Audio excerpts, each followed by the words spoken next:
తిరుపతి జిల్లా వాకాడు మండలం బాలిరెడ్డిపాలెం గ్రామంలోని శ్రీ పట్టాభిరామాలయం కేంద్రంగా నడపబడుతున్న శ్రీ సీతారామ ధార్మిక సేవా సంస్థ ఆధ్వర్యంలో ఈరోజు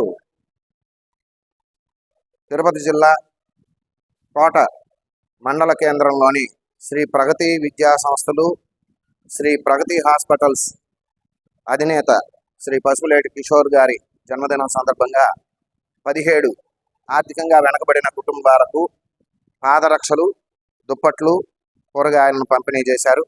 ఈ కార్యక్రమానికి కోట, వాకాడు, చిట్టమూరు, చిల్లకూరు, ఓజిలి మండలాలకు సంబంధించిన కుటుంబాల వారు పాల్గొన్నారు.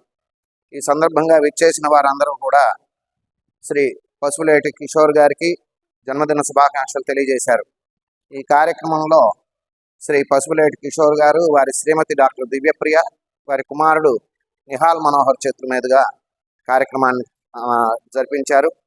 ఈ కార్యక్రమంలో పాల్గొన్న ప్రతి ఒక్కరూ జన్మదినం సందర్భంగా ఇటువంటి సత్కార్యాలను చేస్తున్న శ్రీ పసుపులేటి కిషోర్ గారికి హృదయపూర్వక జన్మదిన శుభాకాంక్షలు తెలియజేస్తూ వేద పండితులు శుభాశీస్సులను అందజేశారు.